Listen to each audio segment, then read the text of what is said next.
Okay, it's 3 o'clock. I'm going to call the meeting to order. A roll call. Martha? Here. Sue? Here. And Smith is here. We have 3 non-publics. We have session 1. We're going to have 3 sessions. So I make a motion to go into non-public session 1, RSA 91A32A. Session 2, RSA 91A32A again. And session 3, RSA 91A32C. Do I have a second? Second. Roll call, Martha? Yes. Sue? Yes. Smith is yes. We're non-public for 3 sessions. 301.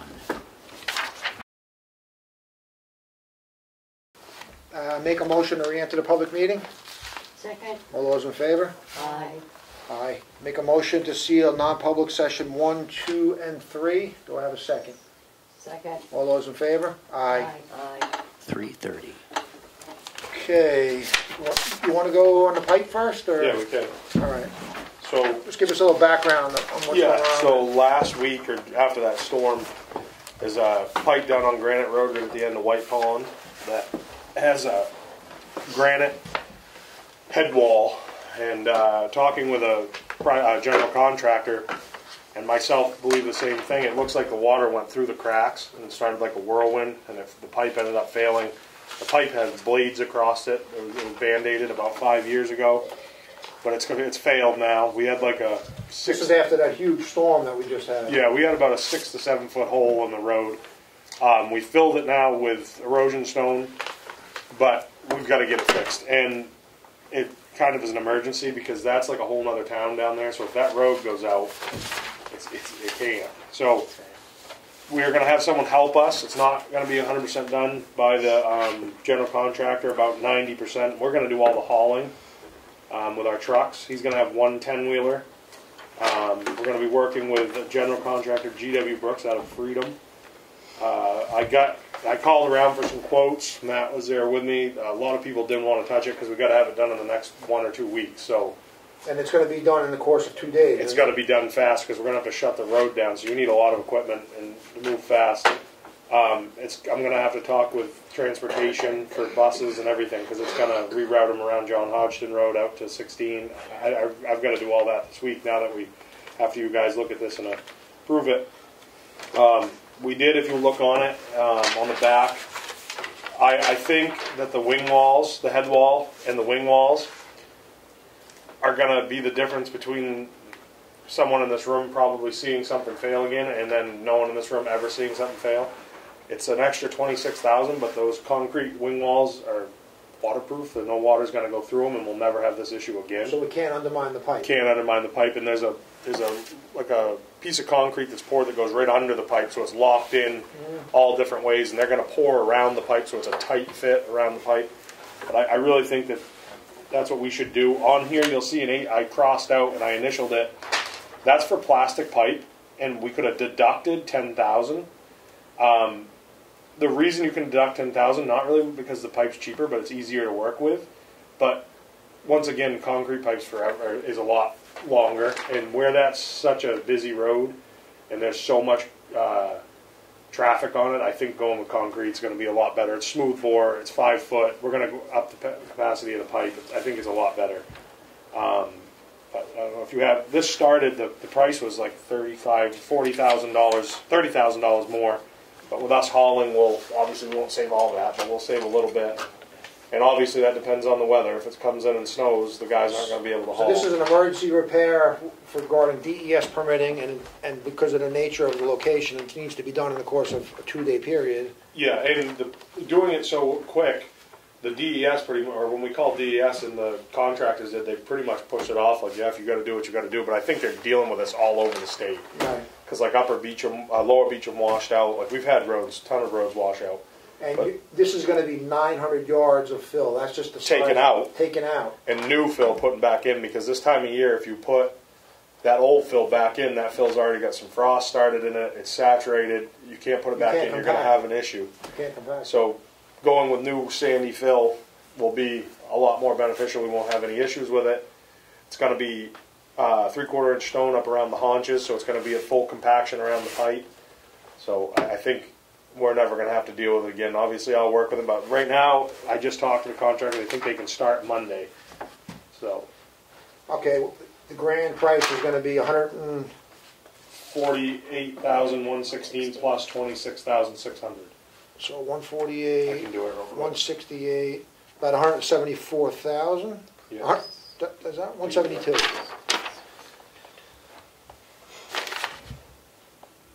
Oh no, 174. Massive.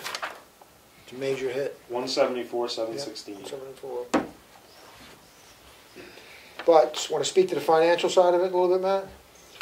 So, thanks to the state legislature this year, they passed Senate Bill 401, which sent about, I don't know, many millions of dollars back to the towns. That was a surplus at the state level. John knows more about it, but ultimately we got about 150,000 roughly for bridge aid and about 150,000 roughly for highway block grant aid that is to be used to supplement, not supplant the normal budget. So it would be for things that were essentially unplanned on previously. So most of this project can get absorbed, thankfully, by the money that we just got from the state that we really weren't even expecting until that bill passed. The remainder can be paid for out of the ARPA funds. We had about 460-something thousand in ARPA funds. A small portion was paid for the truck, and so there's still about 400,000 available. And we do have a time limit on when we use that. So So if it wasn't for that money, we'd probably have to do a special warrant article addition to for town meeting, but luckily we have. luckily we don't have to. After talking extensively with the contractor, a lot of the issue with the price being so much is obviously everything is expensive, more than it ever has been. But this is the worst time to change that pipe because it never has water going through it. But right now it's got water flowing through it. So there's complete water diversion, and you're in the winter. I mean, it's not easy to do it. So I know we talked the other day about, is there any chance this goes under storm damage for reimbursement too? I know we talked, and I don't know if they're gonna like argue the fact it was like after the fact. Yeah. Because I don't know. I know, it was just after that storm, and that storm definitely put major pressure on Oh this yeah, I pipe. can email it to Dana and see what he has to say about it because I already emailed him because we had between 75 and 85,000 I think worth of damage during that storm, just for the guys being out cutting trees, damage to trucks, that kind of stuff. Right, that was through the New Hampshire Emergency I thought that would be FEMA, no? Homeland Security, from New Hampshire Homeland Security. I think the money comes out of to reimburse towns for that storm damage. Yeah. Which it all directly comes from FEMA. Yeah. Are you all set to contact Dana, or is there anything Yeah, I can no, I help? can. Yeah, I can. This, and then obviously the other thing is I have to have everything planned in here so we aren't even there. Do you know what I'm saying? Like, this might change a little bit because we might be able to help out more, but it might go up because if they start and it starts snowing, I can't have anybody there. So so I had to make sure they had traffic control because they're going to have traffic control in case I can't have guys there. But I don't see any. I mean, What else can you do, really? yeah, it's not much. We can't shut this road down. Can't do it. The depth of the pipe makes it hard. It's very deep. So, I'll make a motion to approve the contract with GW Brooks for the emergency repair on, what was the exact address? It was Granite Road, emergency The culvert end repair. of Granite Road and White Pond Road. And White Pond Road. Do I have a second? Second. Any more discussion on this, or because of the nature of it? All those in favor? Granite Road and Aye. White Pond. Aye. Martha, you in favor? Yes. Aye, okay. All right. Nothing we can do about it. You got anything more to add? No, right? I mean, it's And self-explanatory. then we started out, if I could just have a few minutes downstairs in case anyone else is there to announce it. So it's gonna be closed for 2 days, you think? 2 full days Yeah. of closure, and then I think 2 days of one lane through the night. So then we just, okay. Just remind me downstairs that if I get, I'll make a Yeah. note here, but, Yep. Just in case someone else is down there that yeah. What was that total again? 174? 116. Oh no. Can't be that.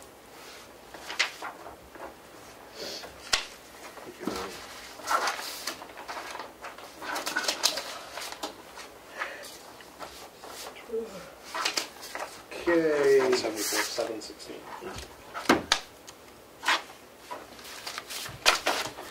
So budget sheets, we have two changes going back to the budget, even though the budget process is pretty much done except for the public hearing.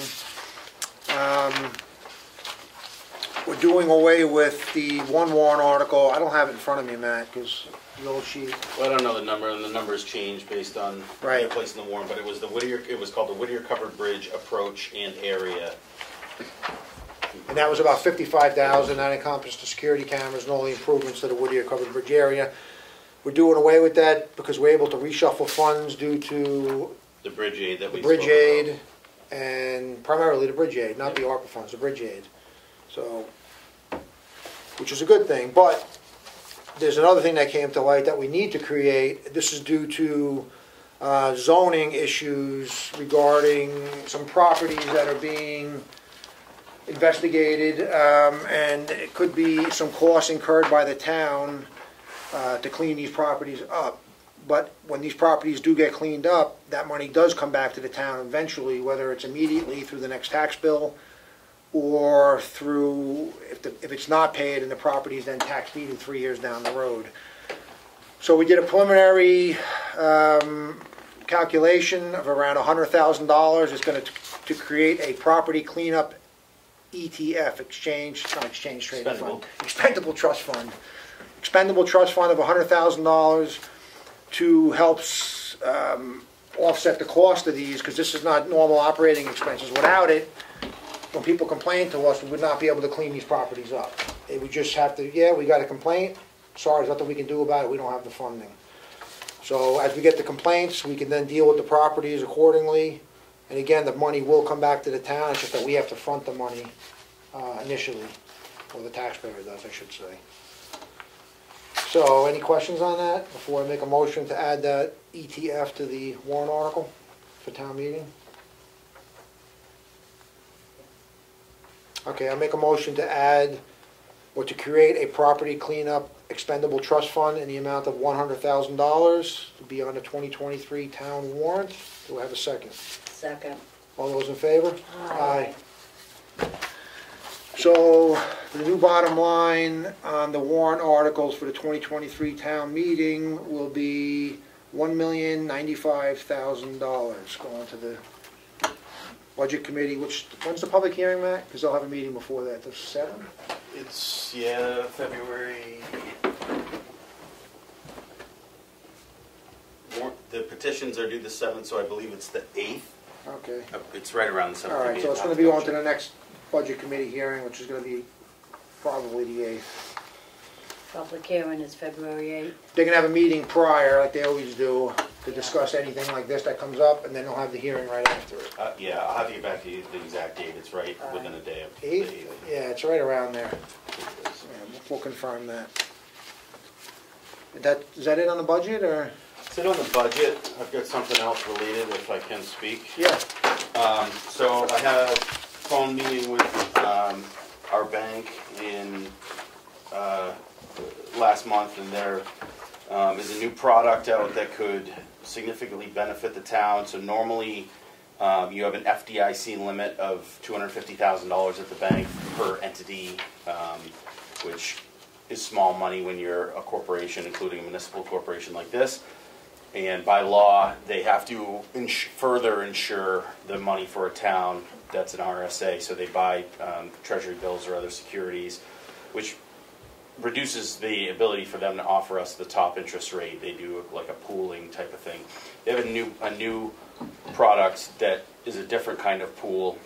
It's called Insured Cash Sweep. So basically the bank partners with other banks, primarily through like New York Mellon, which is a huge institution, and they electronically send our balances out every night above the FDIC limit, and they spread it at different banks so that they don't have the cost of buying those type of investments to insure it. Instead of insuring it through collateral obligations, they just stay under the limit and spread it out at other banks. That's way more cost effective for the bank. So instead of offering us a fraction of a percent, if we go with this, they can do, they think 2.5%. They have to get pricing exception from senior management for that because we're a big customer for them. They think they can do it. the bottom line impact to the town right now, we would expect to make roughly $30,000 in interest all year. If we went with this new sweep account, we're looking at closer to 90,000, 85, something like that. And that's a projected amount based on the fact that interest can change, and also our balances are never guaranteed. We don't know what's going to be in the bank for sure on any given day.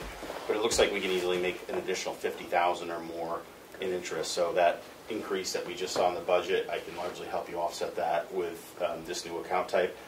I did double check. The RSA to me reads that the treasurer has the ultimate say in the banking relationship, but I think tradition is that if the select board recommended and requested a product change at the bank, that our treasurer would probably do that. So if I have the blessing of the board, I can draft a letter asking Karen to... Do you want a motion to recommend it? Yeah, that'd be ideal, Okay, please. I'll make a motion to recommend the banking change that Matt just spoke about to present to the treasurer.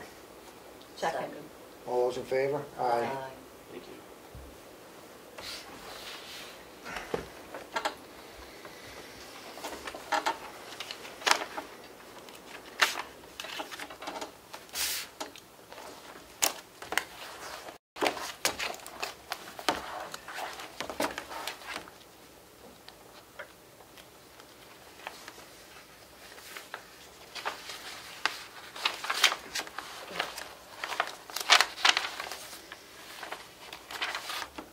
You got anything else, Matt?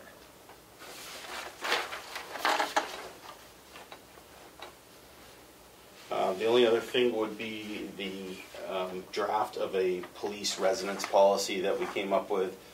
I believe, is that in the red folder now? No, I think you still have it on your desk. Check your desk. Pass it around if you'd like to review it. I have just one copy there for signing. So there's the new police officer. We were going through the contract. John noticed that the contract for him had it listed as living 15 miles from the police station, which was news to us. We had always been told that their policy was either 30 minutes or 30 miles from town, we thought.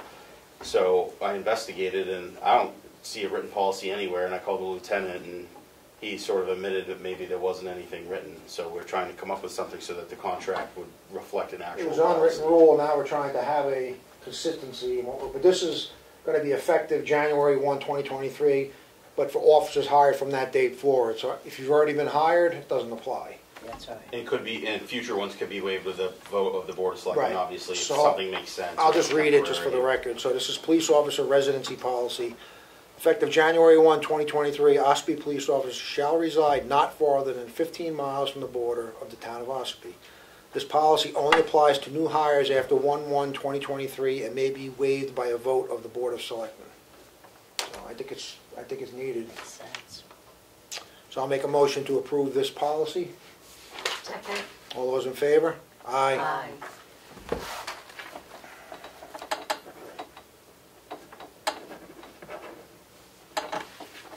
You can sign that. Give it to Martha.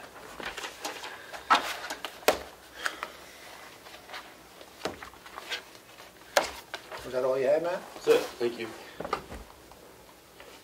So having the red folder here, it was a request to grant a monthly billing account at the transfer station, which we do for commercial customers, correct, TJ? So this is Tracy Cronin from Cronin Construction. So rather than him paying every time he comes in, he gets billed on a monthly basis. TJ has no issue with it. I mean, as the board, I think we should honor it until proven otherwise, and if he doesn't pay, then we have a right to revoke it. That's right.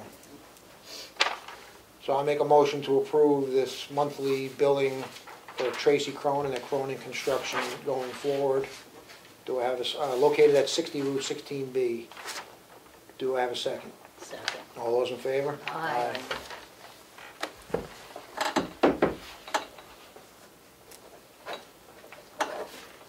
Just initial up there.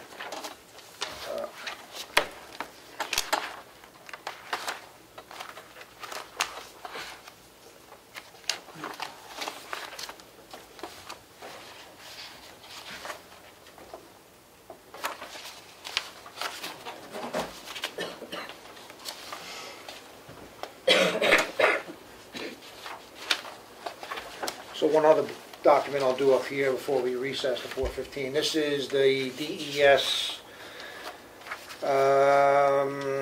Exotic Aquatic Plant Control Project grant program, which we do every year. Total grant award was $24,913. This is to control the milfoil and to provide for a diver on Ossipee Lake. It only requires one signature, the chair of the board. Again, this is just a repeat every year that we've been doing for the last decades. Naming me as your agent Naming to you, right. administer the. To administer it, correct. So I'll make a motion to approve this document to name Matt Sawyer, the agent to administer this through DES. Do I have a second? Second. All those in favor? Aye.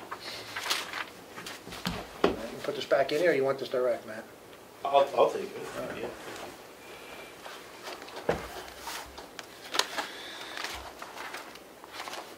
Anything else before I make a motion? Go ahead. Mr. You Ed. created a ETF. I didn't hear it in the motion, but who's going to be the agents to expend? The select board. But is that going to be, that'll be in the warrant? Yes. Okay, Oh, I yes. didn't hear that in the motion. Yep, it'll be in the, yep, it'll be in The written warrant. in the warrant when it's voted on. Thank you. Yep. Anything else before I make a motion to recess to 4:15? Got anything while we're up here, Frank? No? No, just listen. Okay. I'll make a motion to recess until 4:15. Second. All those in favor? Aye. 351. Okay, it's 4:15. I'm going to reconvene the meeting. Please stand for the Pledge of Allegiance. I pledge allegiance to the flag of the United States of America and to the republic for which it stands, one nation, under God, indivisible, with liberty and justice for all.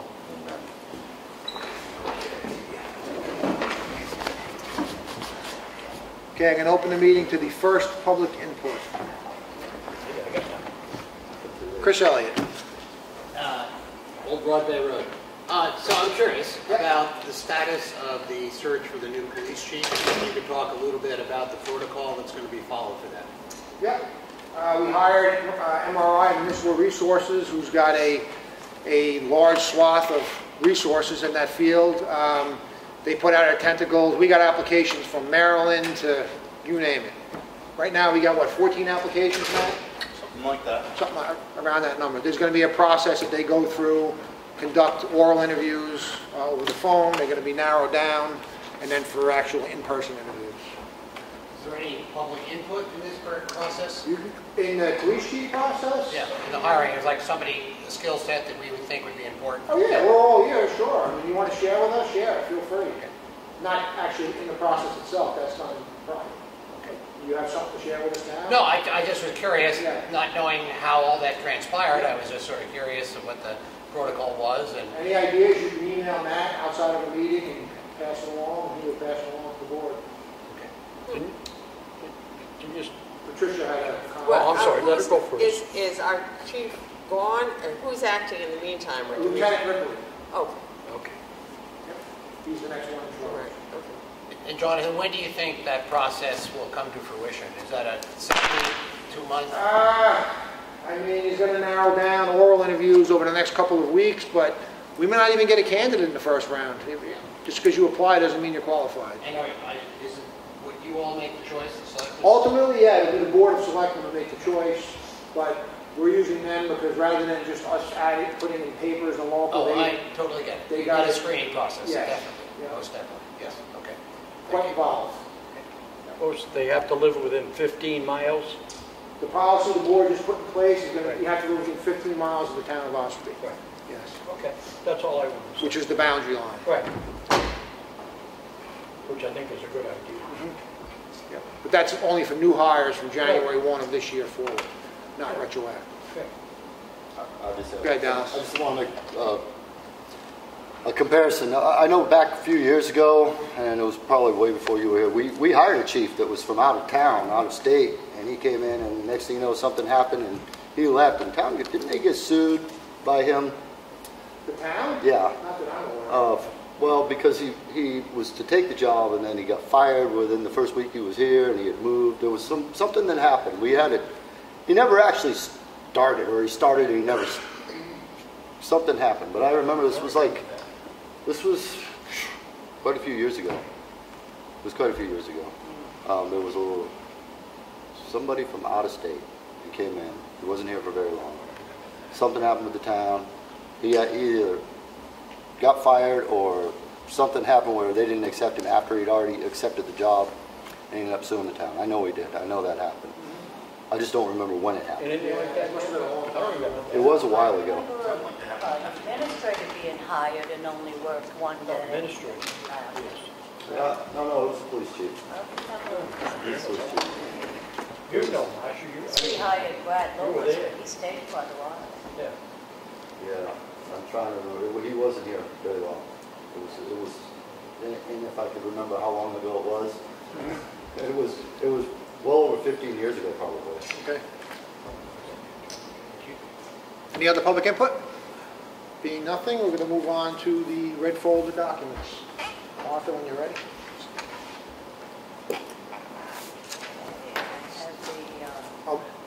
Matt, do we have bids to open or not?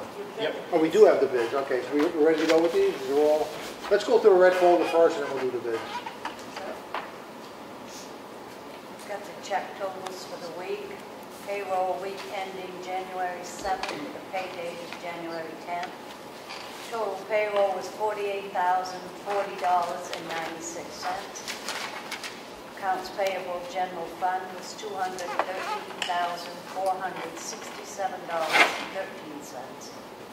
Water department spent $2,198.39. Sewer department was $1,124.11. Total accounts payable was $216,789.63. Make a motion to approve this. Second. All in favor? Aye.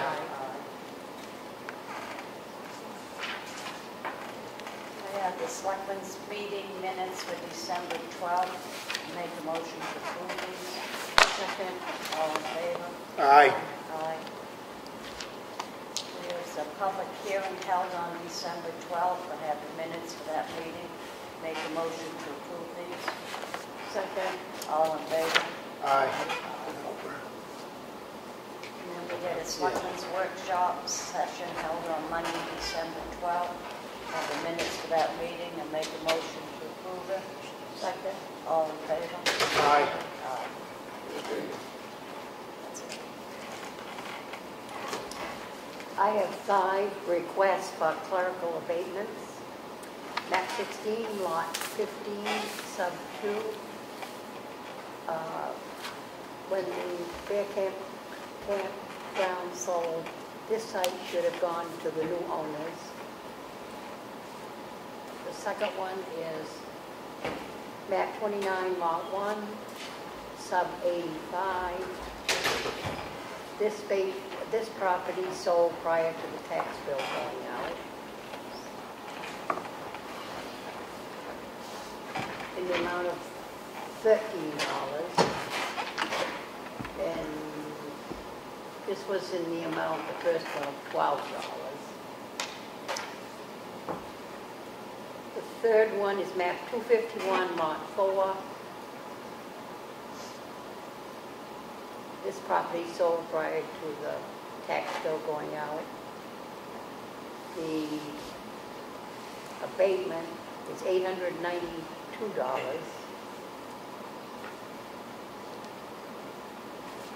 The fourth one is map 122, lot 10, sub 14. Campus sold prior to tax bill going out. Abatement amount, $8. And the fifth one, map 132, lot 10. This property sold prior to tax bill going out. And the abatement amount is $21. I make a motion, we approve these 5 clerical abatements. I will second that. All those in favor? Aye. Aye.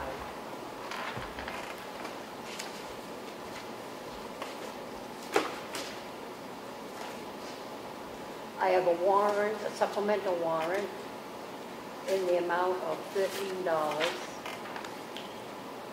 I make a motion we approve this supplemental warrant.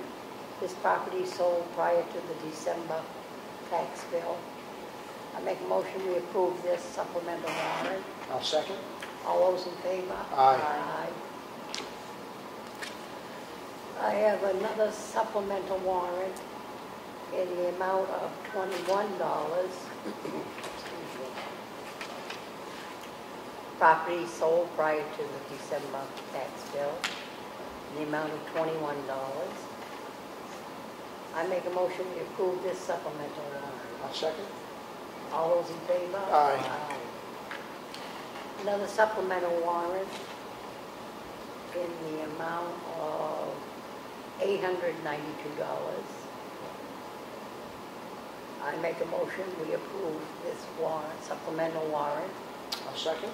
All those in favor? Aye. Aye.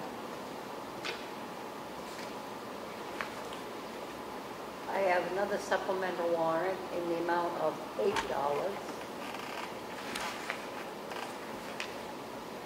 Property sold prior to billing. I make a motion we approve this warrant, supplemental warrant. I'll second. All those in favor? Aye. Aye.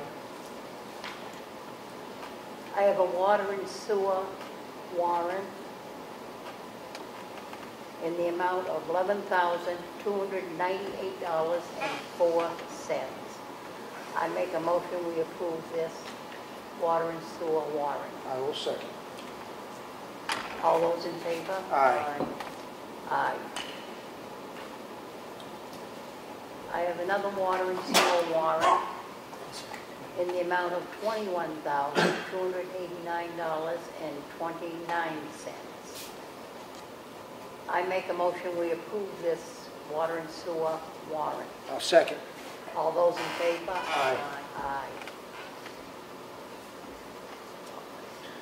I have a request for an abatement for map 92, lot 82. It was for a water abatement. I make a motion to deny this abatement. Do I have a second? Second. All those in favor? Aye. Aye. I have a request for a veteran's tax credit for, let's see, map 90, lot 17. Meets all the criteria according to our assessor. I make a motion to approve this. Second. All those in favor? Aye. I have a notice of a tax deeded property for sale. It's 190 Chickville Road, map 242, lot 28. The competitive bids will be from January 9th through February 6th at 3 p.m. Cash sale only, certified official bank check required, no reserve. You will be receiving a selectman's deed if you are the winner. The property is being conveyed subject to the conditions that by July 31st, 2023, the junk on the property must be removed or the town reserves the right to convey the property back to the town. I make a motion to approve this. Second. All those in favor? Aye. So January 9th through February 6th is the window to bid on this. And that's available on the webpage? It will be once you've approved it, Right. pending your approval. Yeah. 190 Chickville Road, map 242, lot 28. It was tax deeded. Okay, I'm going to go on to the bids. These bids are for the equipment, DJ. And there's quite a few of them.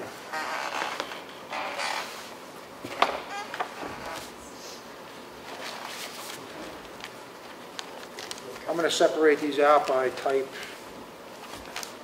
if I can. Oh wait, they're not all that way. I can't do that, forget it. I'm told there's some envelopes that has multiple bids. Yeah, for some, multiple things, I don't know. I'm just going to open them because some people didn't write names. And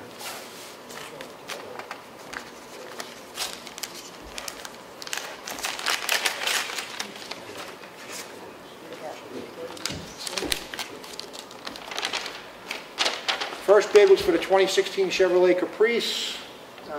Bid from Gerald O'Neill, 22 Stoneview Road. He bid $1,500.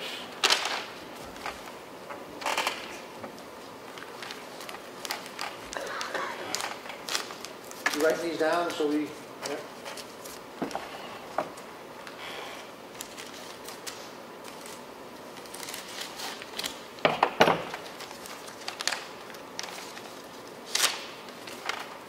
Next one is 2018 Ford Taurus, Gerard O'Neill, 22 Stoneview, bid $2,500.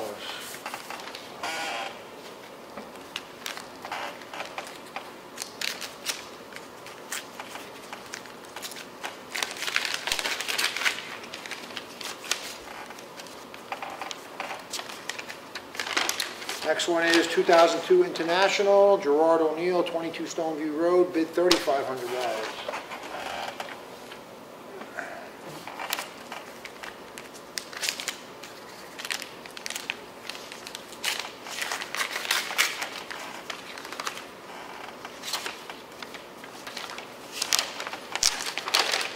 2009 Chevrolet Tahoe, Kenneth LeBlanc, 40 Stoneview Road, bid $2,000.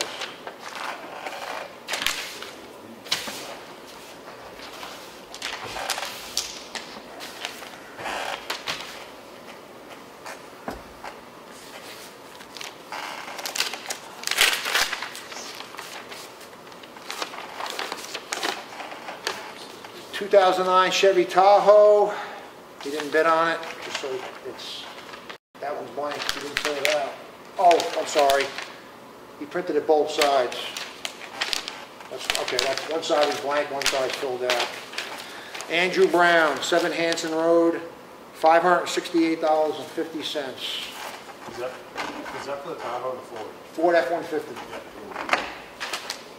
He did double print. Oh, he did 2 on both sides. Okay, I see what he did. He did 2 on each, but this one he didn't bid on it at all, so that's what that was. This is a bit of a pain, but. Fisher Polycaster Spreader, Andrew Brown, 7 Hanson Road, 5. John? What? I'm really sorry, but Yeah. when you just read Andrew Brown's, I thought we were doing Tahoe, and then it was turned out Well, to be F-150. he didn't bid on the Tahoe. He scratched Okay. it out, and then I flipped it, and it's on that Ford. Could I get you to read the amount again, please? Yep, $568.50. Andrew Brown, 7 Hanson Road, Thank you. the Ford F-150. I can't read this amount. It's $568 or $968. I need some extra eyes on this. What would you classify that as, a 9 or a 5? I'd say 5, but then that's, And I'm going to ask someone from the public too, because I'm on 568. 5. What do you think this is? Definitely 5. Definitely. 5? Yeah, I see. Somebody from the public look at this, so I'm not, I'll let Maria in the You got a librarian. You're the librarian, she's got better eyes. I think a 5. 5, okay, good. So it's 5. So it's a 5. So the Fisher Polycaster Spreader, Andrew Brown, 568. Oh, he's got one on the other side. Then on the back, he's got the stainless hydraulic spreader, Andrew Brown, $379. $379. Yep. That's what You get that? Fisher Polycaster was $568. Yep. Stainless steel hydraulic spreader was, Spreader 1, it says, spreader 1 was $379. $379. All from Andrew Brown, right? Yep. Andrew Brown again, stainless steel hydraulic spreader 2, $379.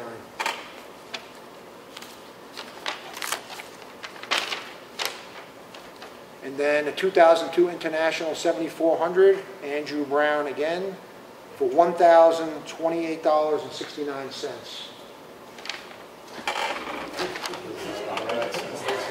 Did you get that? So I'm going to keep these all in one pile. Actually, if you're writing them down, I'm actually going to keep these by person, because otherwise this is going to be too convoluted.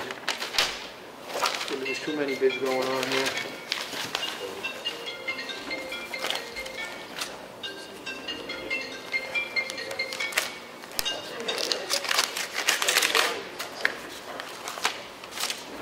It's a $10 violation. Yes. Yeah, these are only on one side. 2009 Ford F-150, Andrew Catino, C-A-T-I-N-O, $428, $25, I'm sorry, $425.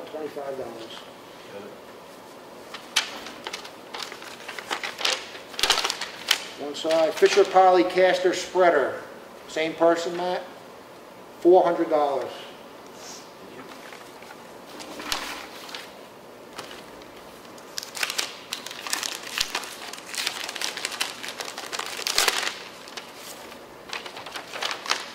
Single-sided. Okay, 2009 Chevrolet Tahoe, Wayne Janess, for $1,000 from 18 Door Street. The 2009 Ford F-150, same person, $1,000. 2016 Chevrolet Caprice, same person, $800.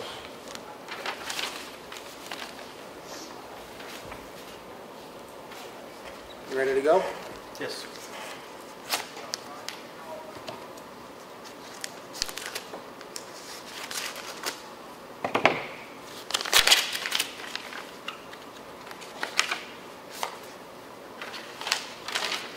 Two 2009 Chevrolet Tahoe from Glenn Johnson at 153 Depot Road, $1,500.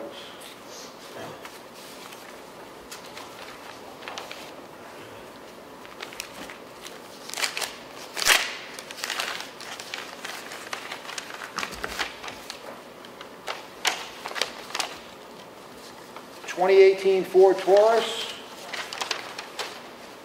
Dallas Emery, $600. That's you, Dallas. If you need another one. 2016 Chevy Caprice, Dallas Emery, same person, bid amount $800, 60 Moultonville Road. 2009 Chevy Tahoe, Dallas Emery, same person, bid amount $1,000. Yes, that is so.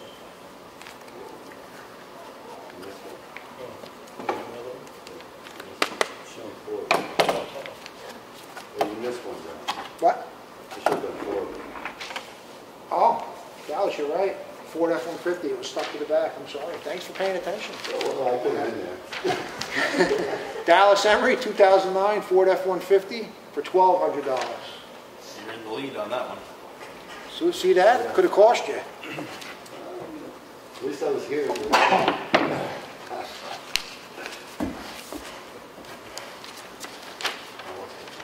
We should go there. Okay, there's only one in here. You can double check, because you never know. 2009 Chevy Tahoe, Mark Cavick, with a C, $2,000 from Punta Gorda, Florida.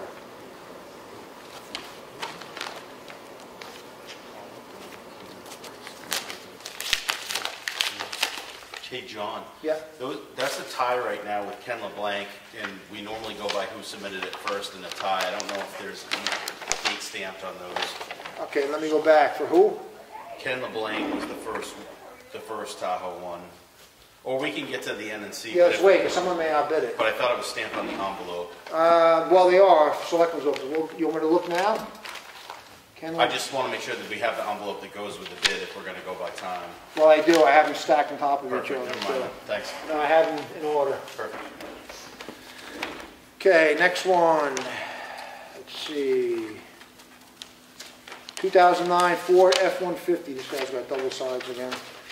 2009 Ford F-150 is Ringwood Motors, 5406 Austin Court, Ringwood, Illinois. Bid amount $1,580. 2009 Chevy Tahoe, same person. Bid amount $1,080. 2018 Ford Taurus, same person. Bid amount $1,680. 2016 Chevy Caprice, same person, $3,280.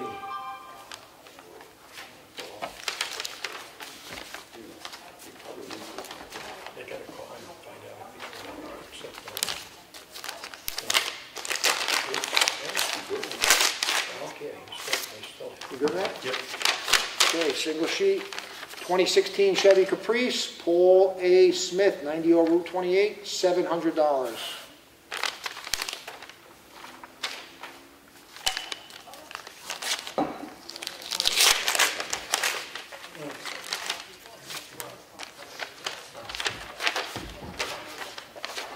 One sheet.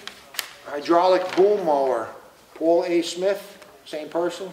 Bid amount $50. What is that? Hydraulic boom mower. What is that? Hold them over. Mower, goes in the back of the tractor. I know it is. Worth more than that in scrap probably, right? $50. That's all it's good for. Yeah. Use the bid, wasn't it? Okay, one bid, 2002 International, Paul A. Smith, same person, Matt, $450.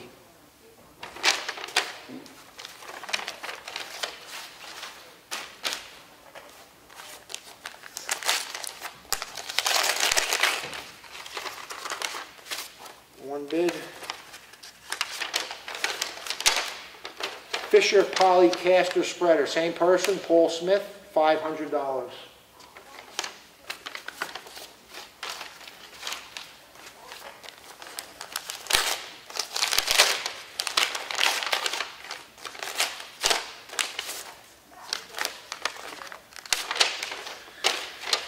2018 Ford Taurus, same person, $200.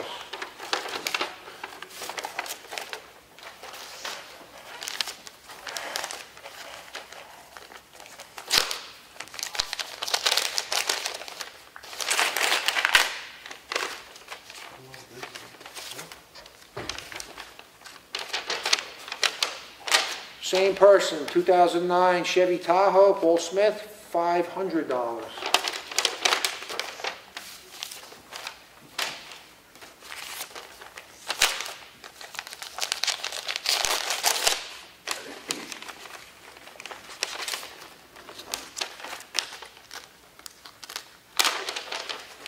2009 Ford F-150, same person, Paul Smith, $400.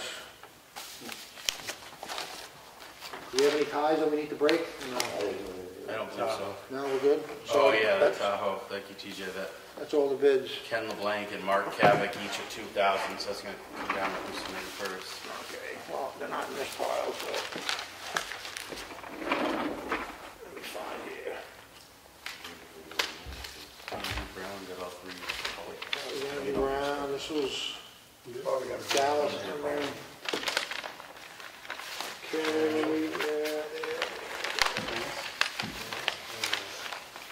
okay, so, say it again, Matt, it was the Ken LeBlanc, Ken LeBlanc. okay, for the Tahoe? Yep. He came in January 9th, 2023 at $212, it says. And who was the other guy? Mark Kavik. I'm sure he's going to be quite a bit earlier. Yeah, I think he was early on, right? Oh yeah, he's right here. Just confirm. How do you spell Paddock? C-A-V-I-C. So he was December 23rd, 2022, but there's no time. That's fine. He beat him by 2 weeks. That's perfect. Yeah. Kavik. So if we're going by that, you want me to? I can give you the highlights here, or Yeah. So for the Caprice, Chevy Caprice 2016, I have Ringwood Motors at $3,280. For the Taurus, I have Gerald O'Neill for $2,500. The 02 International, I have Gerald O'Neill for $3,500. The 09 Tahoe, I have Mark Kavik by tiebreaker due to timing of the bid. I have Ringwood Motors for the F-150 2009. They bid $1,580. For the Polycaster spreader, I have Andrew Brown with $568. I have Andrew Brown for the other two spreaders as well for $379 each. Those were the only two bids on that. And I have Paul Smith for $50 on the boom mower. You're confident in your numbers there? Before I make a motion? Yeah, TJ was the second set of eyes as I was doing them. I think we got it all. Okay, so I'm going to make a motion to grant, what's the word? Sell to the high bidder. Sell to the highest bidder that you just stated. Do I have a second? Second. All those in favor? Aye. We're going to need a few days to get the stickers off them and stuff. Yeah. Are you going to contact everybody, I assume? Yeah, we will. Okay. All righty.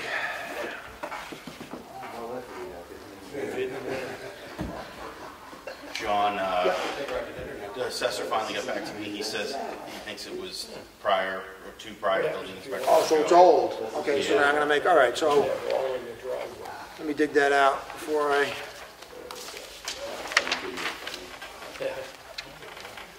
Okay, I have another piece of business from the red folder that we're waiting to get confirmation on. So I have a request for abatement for tax map 126, lot 18, in the amount of $33.05.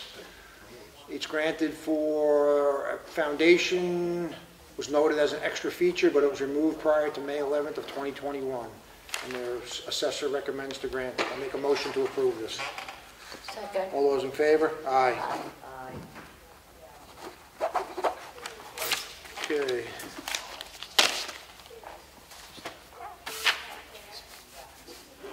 Anything else on old business? TJ, you want to speak? Actually, this is kind of new, but go ahead, Granite Road. Yes. So on Granite Road, right at the end of White Pond Road, we had a culvert failure.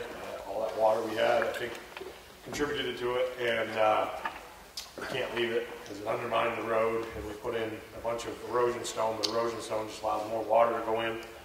So we kind of had to do an emergency fix on it. We're having a company, general contractor, come in, GW Brooks. They're going to help us do it.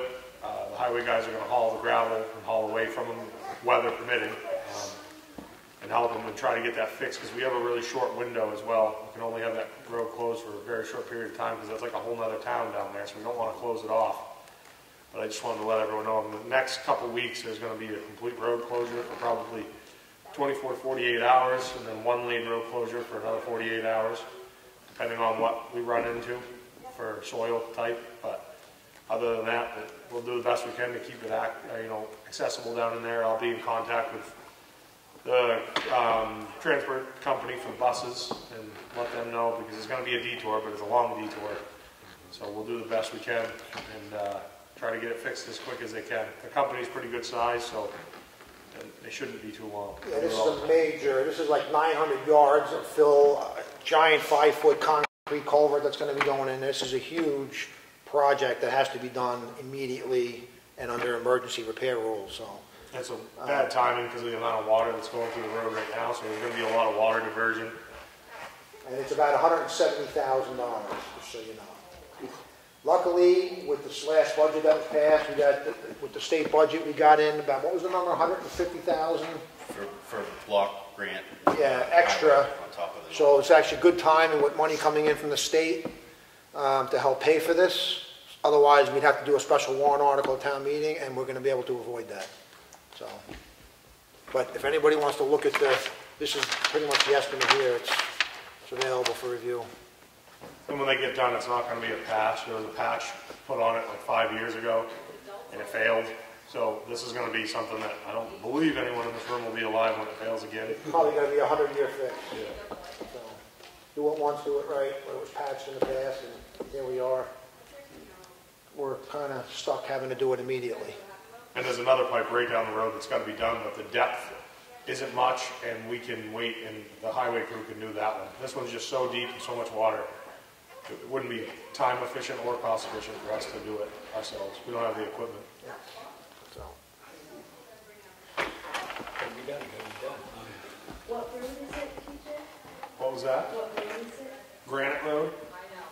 Right off from 16. It's only in off from 16 about 1/8 of a mile, just after White Pond, where the tornado went through. It's right there.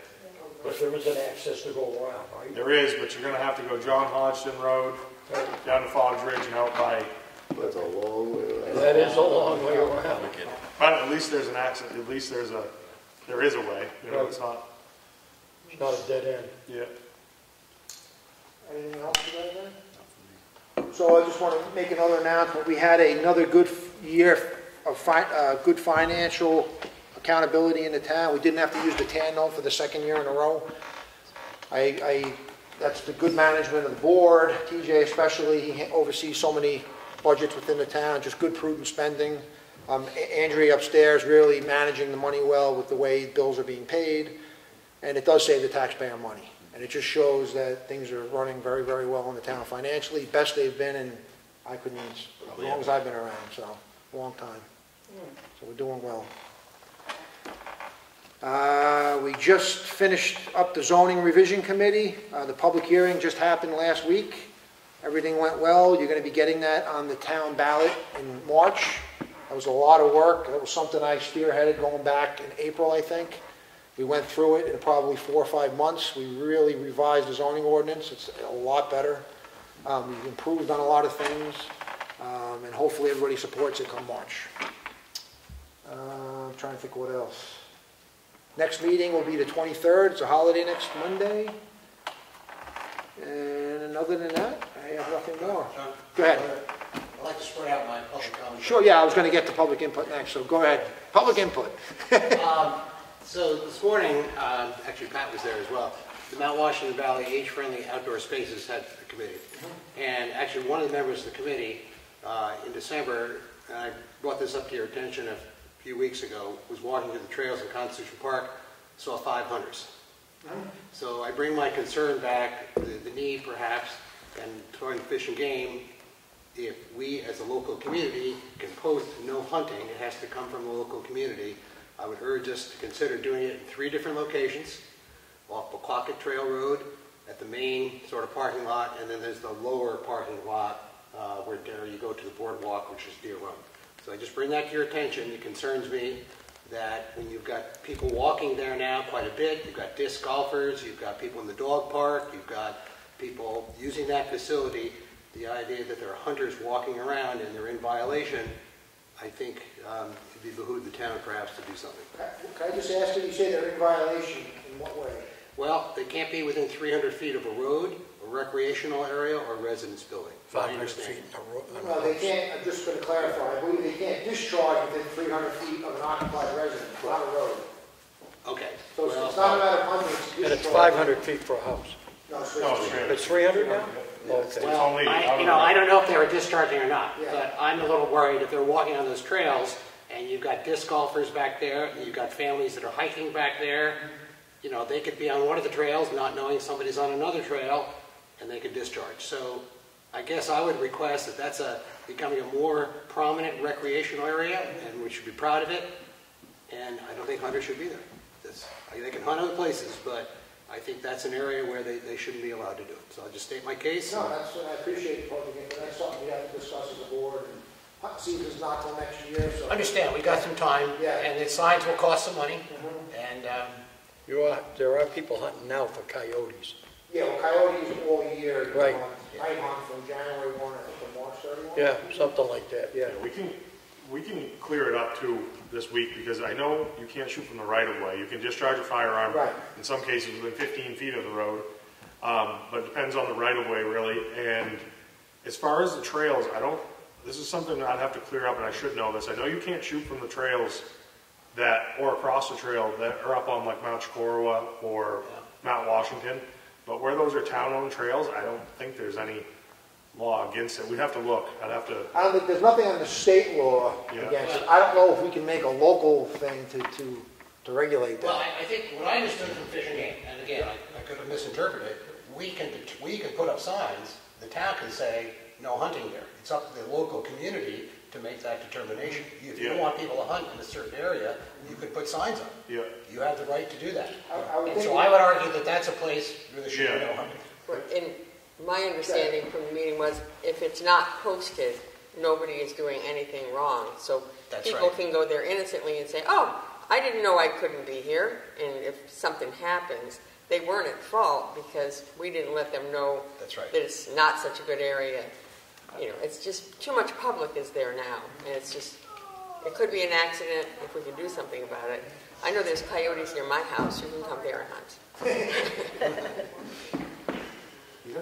I got a ton of them up. But you'd have to post that, and that's one thing else I'd have to check, because I really, with no hunting, because you couldn't post it, because then you wouldn't be able to hike it.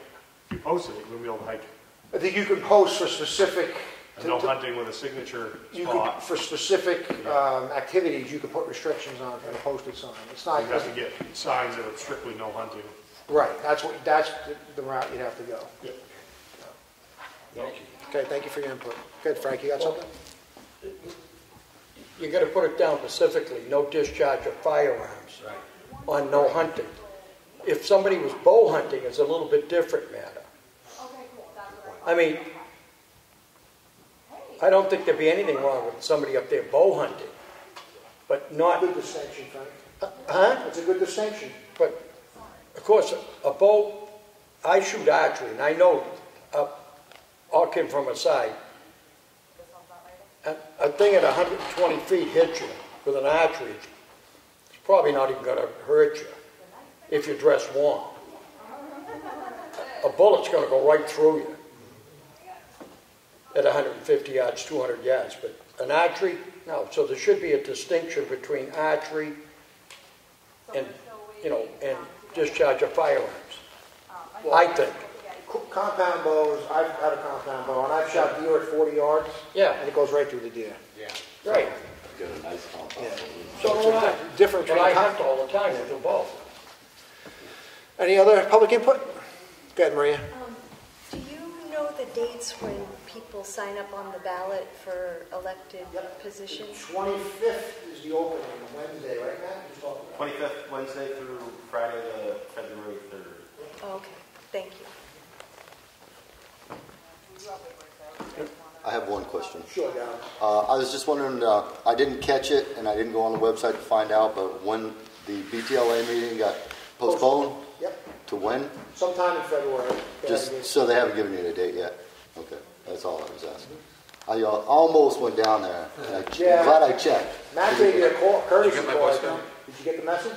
I called your 539 number and left a message on Oh, the at the house, yeah. I don't have your cell, that's the only one I can Okay, I'll have to give you that because I never Yeah. answer that phone. Definitely give it to me if you want to be updated in the future. I'll take care of Okay, it. I'll do that. Yeah, because I was this close and I was checked down here. And oh, no. Yeah, Postponed. February. Okay, that was all I had. Okay. Any other public input? Being nothing, I make a motion to adjourn. Second. All those in favor? Aye. 4:56.